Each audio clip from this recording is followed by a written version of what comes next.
Hi, welcome to Talk to Latea. I'm Latea. Today, I want to talk to you all about why I separated Duke and Donovan.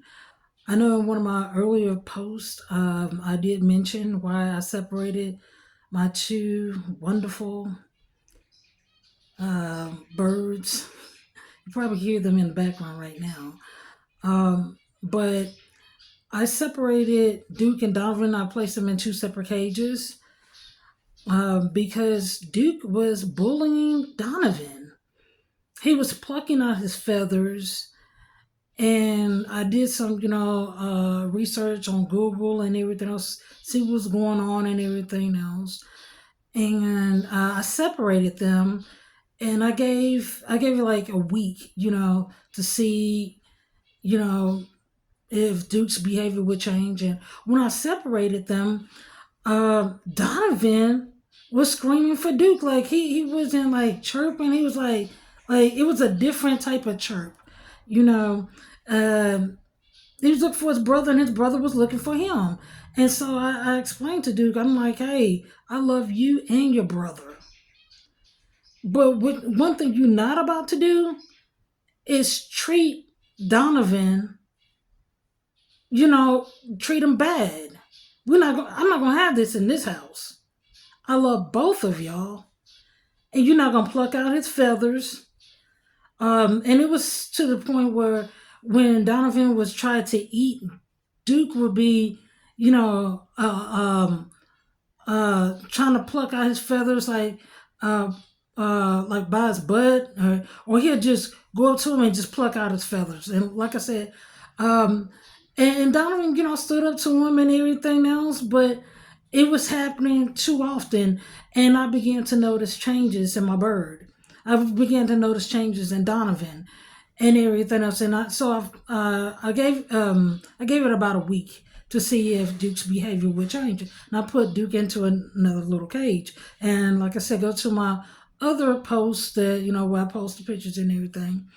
It'll be right there, and so um, like I said, they were still able to talk to each other, but they couldn't see each other and everything else. And I did my Google search and everything else, and they were, the stuff I found out. They were like, um, if your bird stopped eating, then take it to the vet and all this other stuff. So I'm, going through the process of whatever it is I was doing, what I found out and everything. So I brought them back together, put them back in the same cage, and um, when I put him back in the same cage, the first thing Donovan did was go over to Duke and see how he was doing.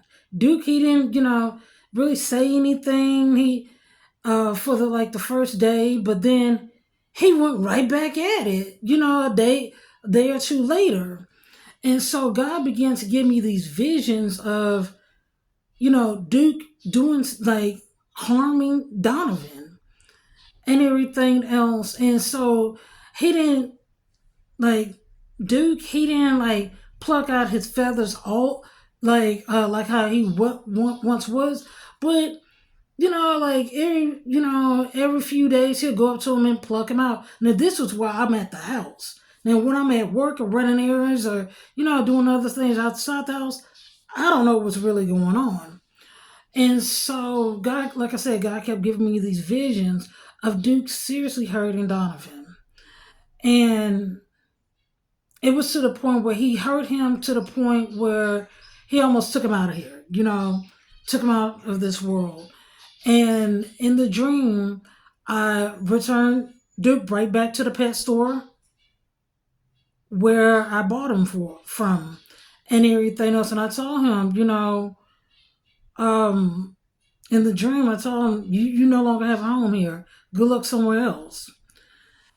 Um, for a lot of people who do not have kids, even the ones who do have kids, our pets are kind of like our children.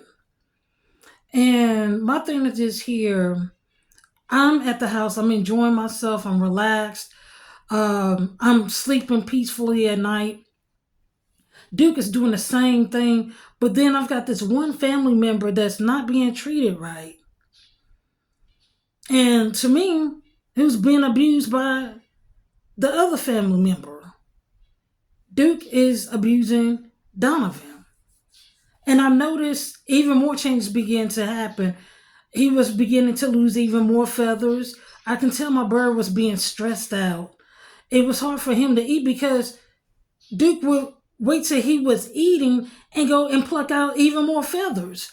So, like I said, with the dreams the dreams that God kept giving me, and me seeing it, it was one Saturday. Um, it got to the extreme where they got into a fight, and Duke chased Donovan around that cage that they were in. And that's when I'm like, this, when I separate them, this is permanent. Like I said, it it makes no sense to have anybody, whether it's a pet or person, being abused by anybody that's living in your household. So I separate them. Yes, Donovan did. He was mad because his brother was gone to another cage. But it's like me being the pet parent, and those birds are a blessing from God. Because those birds didn't ask to come to my house. I went to the pet store, paid for my birds, and I made a promise to God and I made a promise to them that I will love them, I will care for them, I will provide for them, and I will protect them. I will protect them from each other, from everybody else, and even myself. So from that point on, Duke and Donovan have been separated.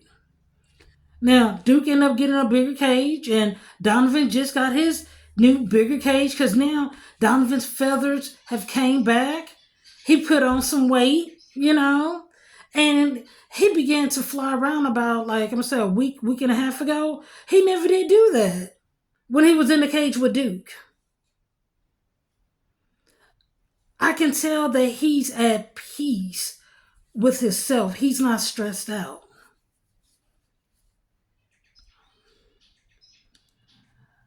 He's a whole lot more playful.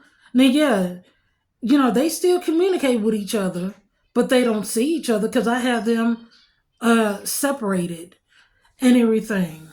Only time they might see each other is if I have that cages like somewhere by each other whenever I'm taking pictures with them and everything. But seeing, even with that, Donovan's demeanor, his mood kind of changes a little bit whenever I put those cages too close to each other. So I'm noticing what's going on with my bird. And like I said, I just separate them. I don't put them together and everything else.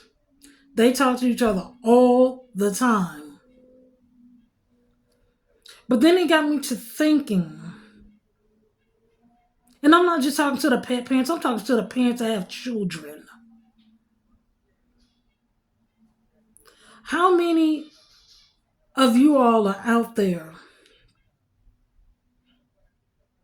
that have a child living with them, living with you, or living with the other parent, that something's not right? That you notice something's not, some, that you notice something and it's not right. And yeah, it's a good chance that the signs are there. You're seeing what's going on, but how many of y'all are really turning a blind eye? Knowing that that child or those children are being abused. But you keeping them around, you keeping that abuser around out of either convenience, or that child, still kind of plays with the other person or whatever.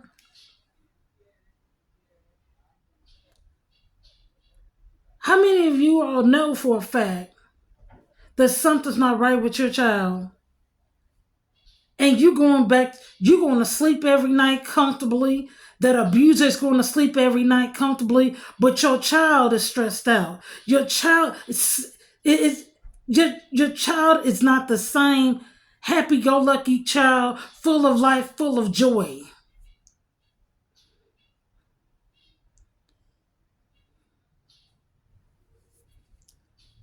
Mothers, I know it's primarily our job to provide that nurturing environment, but it's our job to also protect those children, that child.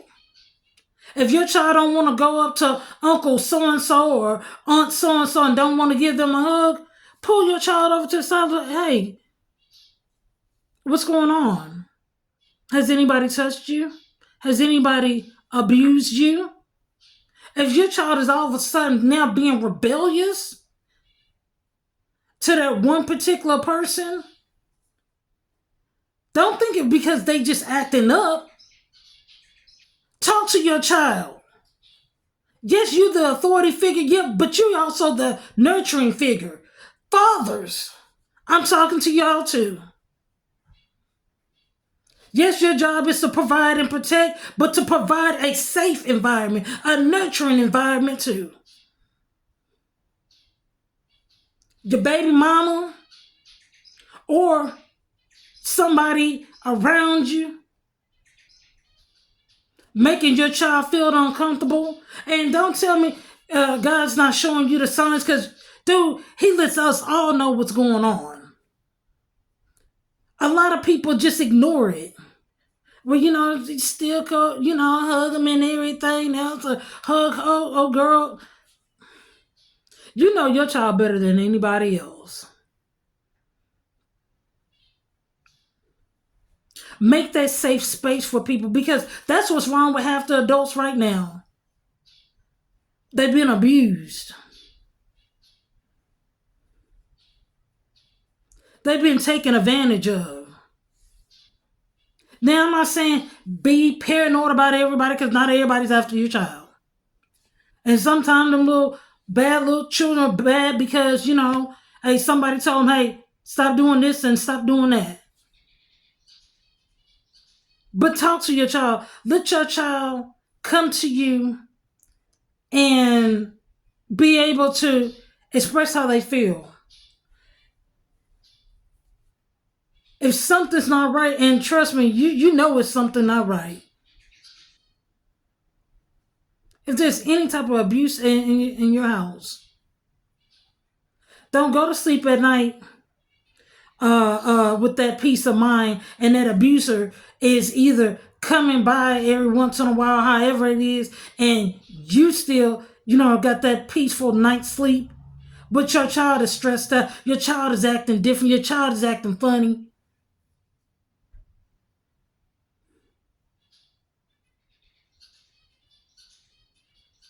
Separate them. If you got to put them police in their life, put them. Just like how I have to separate my birds. Protect your children. They're God's blessings to you. They didn't ask to come in this world. However they came in this world, hey, it's your responsibility to take care of them. I apologize to Donovan all the time for not permanently separating him and Duke. Even though they're just birds.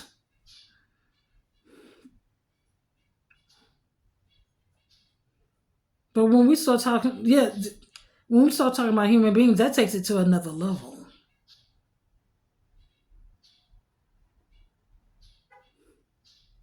Ladies, there are a lot of ladies out there who make excuses. They don't want to be lonely. That's a sorry excuse. And you know for a fact that man is up in there touching your child. You need to be under the jail. Death is not a good enough punishment for you if you allow somebody to sit up there and abuse or touch your child.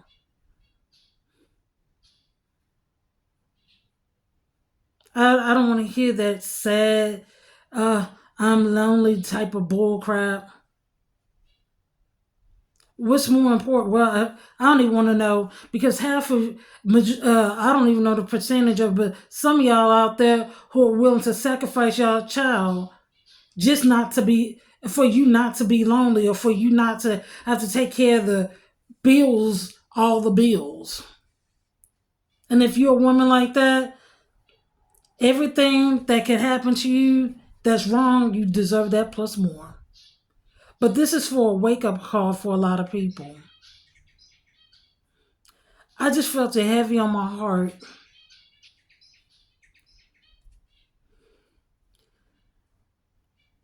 to share why I separated Duke and Donovan. Because at my house, there will be no abuse. Everybody gets a good night's sleep. Everybody feels safe in my house. And if there's a threat in my house, that threat has to go. I think everybody needs to raise the standards.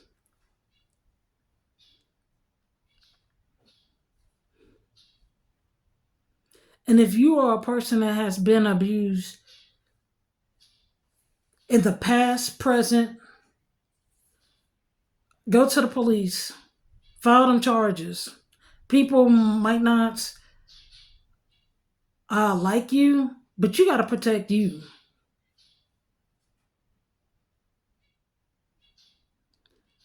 If you know that your child is being abused, it may be hard to get away, but get away. Put that person out your house. You might have to get another job, but do it. Fellas, if you know that the baby mama or uncle so and so or that your homeboy or your homegirl doing something to your child, it's time to let that person go. Because your children are a blessing. And God's going to hold you accountable for allowing that abuse to happen. You might not see it on earth, but you might not see it now, but you're going to see it. If you don't see it on earth, you definitely going to see it on Judgment Day.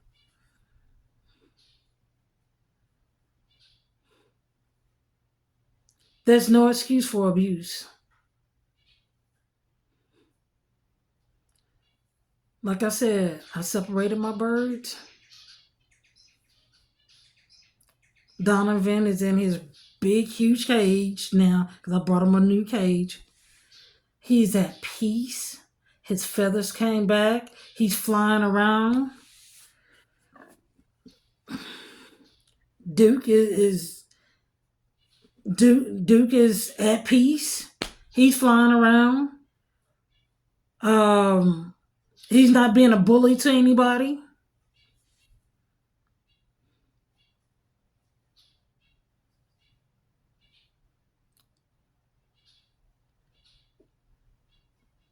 But like I said, if Duke would have did anything wrong, I mean, if Duke would have seriously hurt Donovan,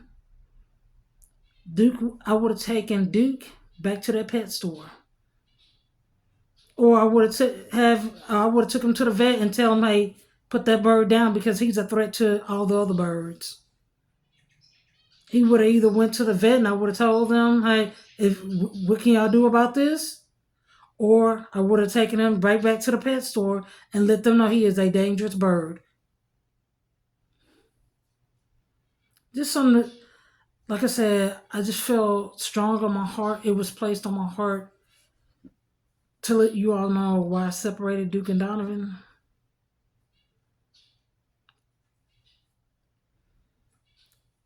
And to me, it led to another discussion. And like I said, to people who have been abused in the past and in the present, go to the police. report that person to the police, file them charges. Get that help. Get the help. Get the help you need to heal from that trauma. Don't keep it bottled in and forget what everybody else have to say. I don't care how close of a friend or how close of a family member. If they really family, family's supposed to love you, not abuse you.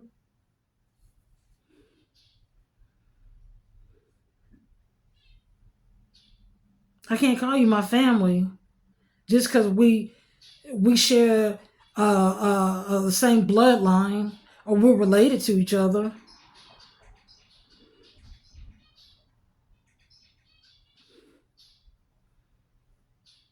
Just something to think about. Like I said, it was placed heavily on my heart to let y'all know why I separated Duke and Donovan, and some other stuff just came to my mind.